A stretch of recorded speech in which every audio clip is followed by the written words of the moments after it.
Alright, so good morning mga bisdak. Dito na naman kami, may rides na naman kami. So pagkatapos ng pamimiesta doon sa Sumusumo sa Municipality of Tagus, Surigao del Sur, ang plano sana namin ngayon ay pumunta lang ng Caguait Beach. And just like always what happens kapag pinagpaplanuhan ay hindi talaga natutuloy, at mas natutuloy kung ano yung hindi pinagpaplanuhan. So ngayon, imbis sa Caguait Beach lang, siguro mga 17 kilometers lang sana yung Caguait Beach, biglang bago ang kanilang ruta, biglang pupunta kami ngayon ng Bayugan, Agusan del Sur. I think kapag dinire-diretso natin yun, malapit na yun ng, sabi ng mama ko, papunta na daw yun ng San Franz. Pag dinire-diretso natin, going to Butuan o Butuan na o, hindi ko alam, siguro mga sinearch ko sa Google, sa map, mga 62 kilometers. Hindi naman siguro, hindi naman ganun kalayo. But first time ko rin dadaan dito sa kalsada na to, so I hope that we are going to enjoy. Alright, so update na lang ako sa inyo.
And we have just arrived at Bayabas, Tagus, Surigao del Sur.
Malayo pa ba tayo?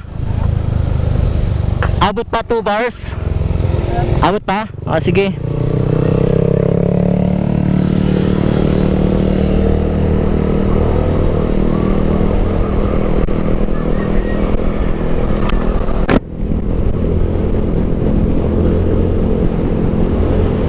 So 2 bars na lang ako, pero sabi nila malapit na lang, aabot pa naman. So doon na lang tayo magpagas sa unahan. Meron kasing nadaanan na Petron, so baka meron naman kaming maabutan na gasoline station doon. Alright, so meron pa rin akong 2 bars. Actually hindi naman sa natatakot ako na maubusan, pero dito kasi magkakalayo ang gasoline station. Marami kang mapaggagasan dito, pero yung mga bote-bote. So hanggat maaari kasi ayoko na nagbobote-bote kasi bukod sa mahal, at the same time hindi ako sure sa safety. One na lang, no? Ha? One na lang nga. 2 bars. Hindi ko alam, kaya pa yan. Ano ba? Kaliangga, parang kita ga. Sa Los Arcos ka, no?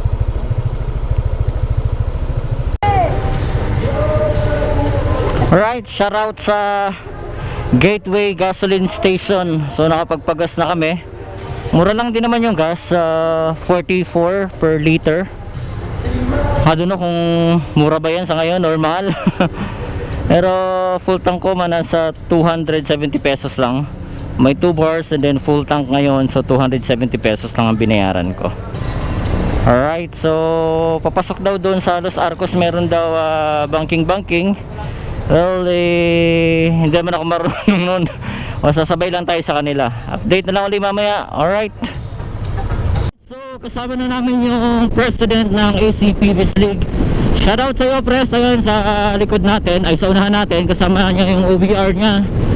So diretso na tayo ng Bayugan. Here we go!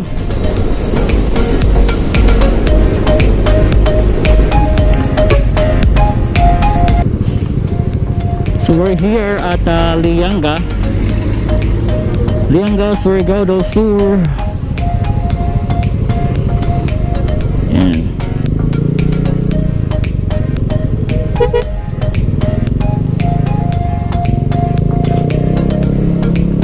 So kung pinara tayo sa checkpoint, wala namang problema kasi naghanda si Pres ng ating travel pass, no? Kagabi inayos niya yung travel pass natin para if in case there's a checkpoint, there will be no problem. So dire-diretso tayo, hindi naman tayo pinara. Alright,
Nalingaw ka?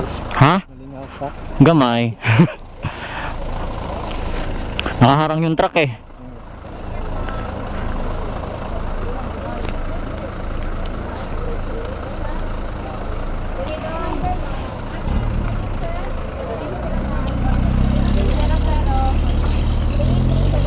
So pagdadaan ka ng checkpoint, i-sanitize lang nila ang iyong kamay. Tapos i-check yung temperature mo. Meron ng sarili. Wala, nagbablog ako. Yan, so i-check yung temperature, tapos isusulat yung information mo, i-check yung ID. So ID natin nakahanda na. Yan.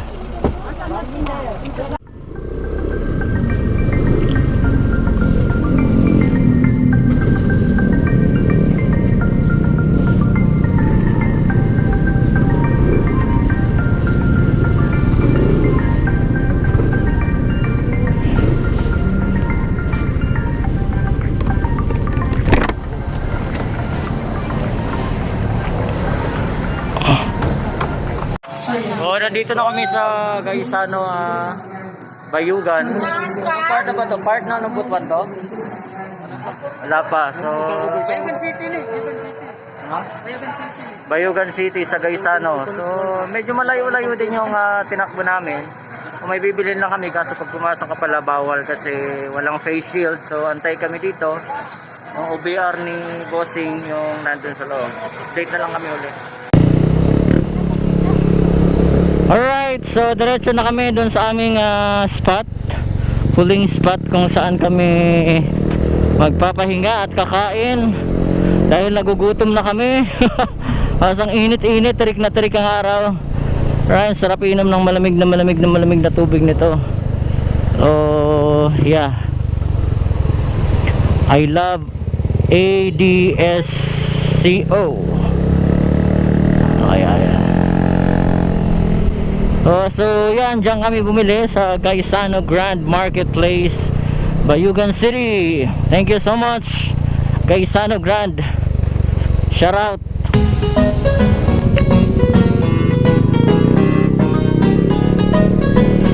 Alright, so simula na umuwi ako dito sa Mindanao. Ngayon lang ako ulit nakapag-rides ng ganito kalayo, long rides. So yan, 4 na kami. At as you can see, ang ganda na uli ng kalsada. So subukan natin kung anong footage dito. Here we go.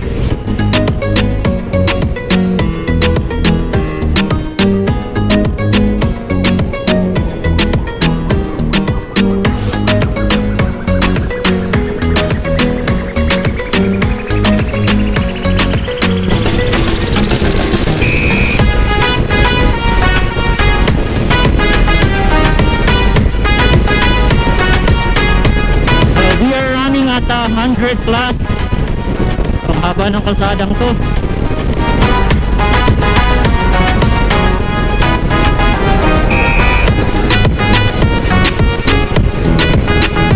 Ang haba. Solid. Woo!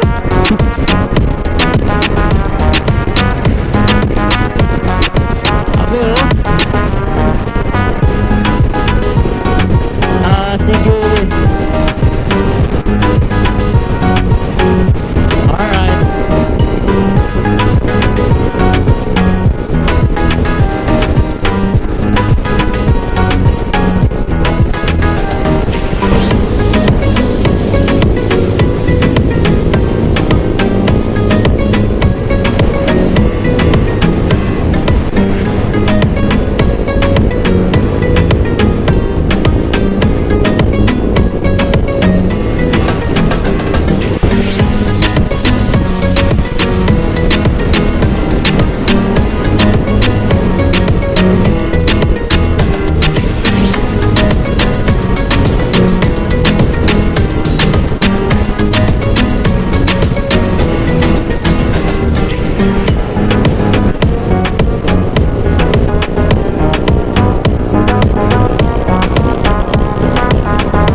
Oh, nandito na kami, gutom na.